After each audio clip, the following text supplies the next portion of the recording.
I just got done watching season 1 of Devil May Cry. This is a brand new animated series on Netflix that just dropped. Now, going into this, I am very casual when it comes to the lore and just the games of Devil May Cry. I know who Dante is, I know Virgil, but I just don't know the lore and the ins and outs.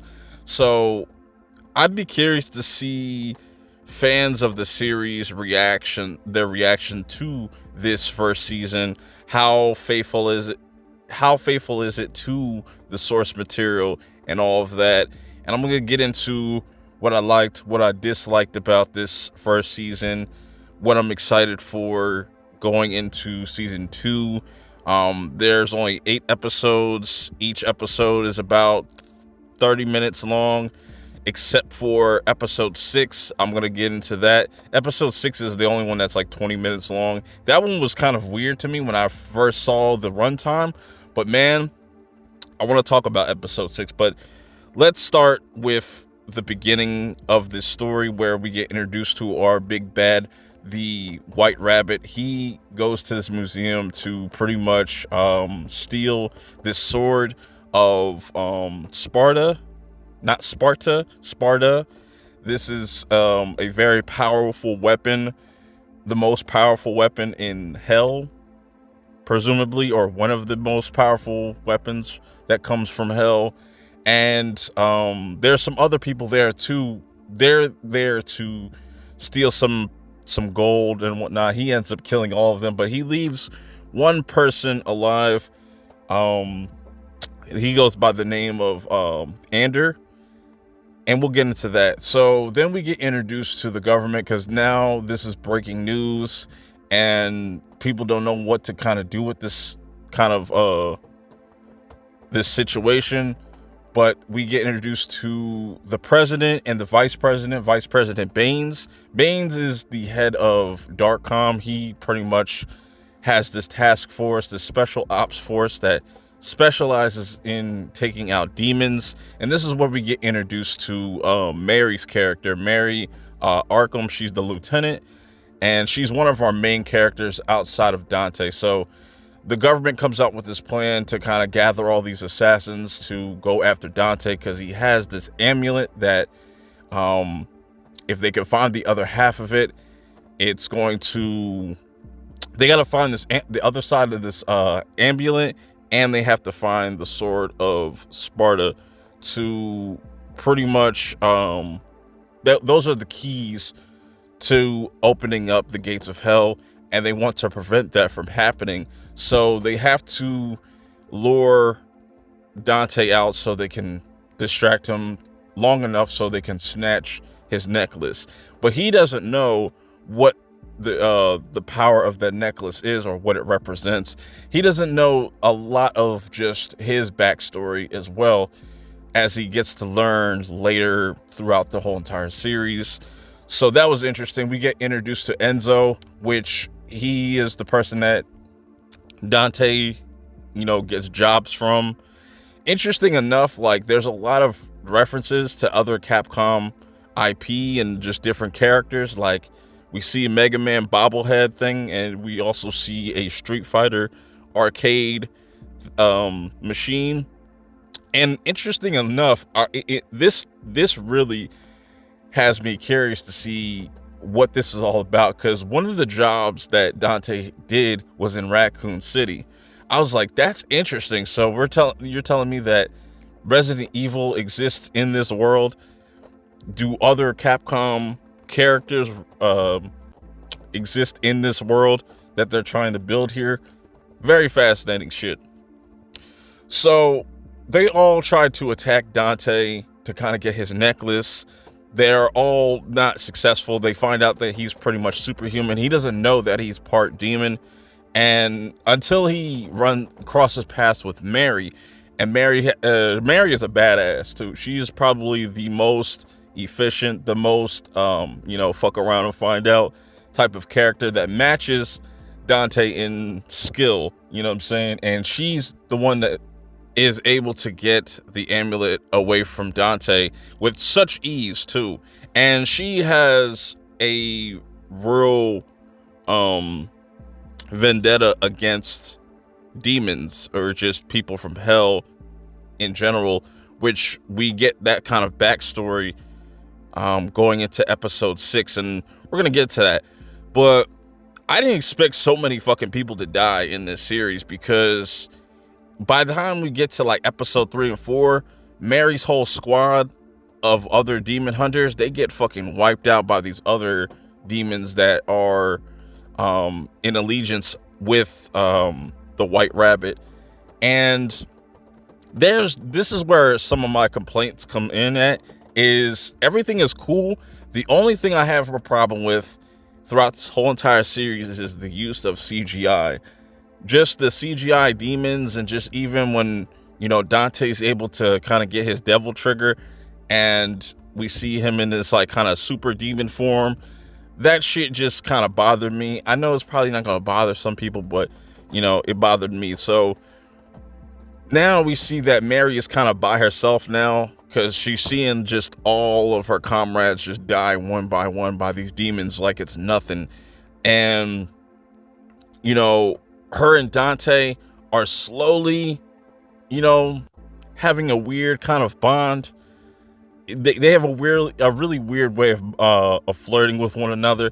But I also like Mary, once she kind of sees that there's these other demons out here that are living on Earth, just looking for refuge, because just where they're from, it's just terrible. Like, kids die off, you know. So now she has a kind of different outlook and a different perspective. It makes her kind of look at the situation a little bit differently. She's not always, you know, has this soul hatred for demons, even though she will follow orders to the T. So by the time we get halfway through this first season, the White Rabbit has gotten both sides of the amulet and he has the sword. All he needs now to complete this whole ritual kind of thing to break the barrier of hell is to get the blood of not only Dante, his brother Virgil, because we find out that he is still alive, where Dante thought that he saw him die. His mom passed away as well, and just the whole backstory on Dante's actual father being Sparta, and him kind of leading this like rebellion in hell and stuff like that. That was really cool. And we get a kind of a glimpse of who the big main bad might be. This Modon, I'm probably mispronouncing his name or whatnot, but he is probably like the end game boss, I would assume. So then after we get all that, they're trying to stop the White Rabbit. We get episode 6, which is my personal favorite episode, because the art style and even the intro changed, where we see not only Mary's backstory, we see the White Rabbit's backstory and how he actually used to be human. And he has this hatred for humans, and this is what makes him start to kind of turn into this villain that we see on display and whatnot. And I really like that, because when you see the White Rabbit's kind of backstory, it reminds me of like a mixture of Scavenger's Reign mixed with like the Over the Wall Garden, whatever the fuck that shit is called. It's like a mixture of that, and then seeing Mary's being played out in this like black and white sketch type of style. It was really fucking dope. And then we get the climax with the last 2 episodes, where now Dante and the White Rabbit are clashing. All he needs is Dante to drop some blood so he can open up the gates of hell. He does it successfully, because he ends up turning into like this demonic Hulk kind of version of himself, and it's seeming like it's all over. But then once the White Rabbit mentions to Dante that his brother is still alive, he just kind of just snaps and just goes completely off. He's able to kind of save the day. But then Dante gets hit with some shit from Mary, because that they kind of are at this point a duo. But she's like, I gotta follow orders, I gotta bring you in, it's too dangerous for you and that sword to be out of here. So now Baines gets his hands on the device that the White Rabbit had, so now he's able to get into hell, and he goes and starts an all-out war, starts to nuke into place and stuff like that. And then we get the reintroduction of Virgil, him releasing all these different prisoners and stuff like that. So it seems like season 2, we're going to see more of a Virgil's POV, which I'm all cool for. And Dante's kind of locked up, so probably not going to see much of him. I like this for the most part. Like, it's a really simple story, you know, humans versus demons, moralities and stuff like that, self-discovery with Dante and just who he is, and, you know, him and Mary finally kind of putting their bullshit aside and actually being partners in all of this.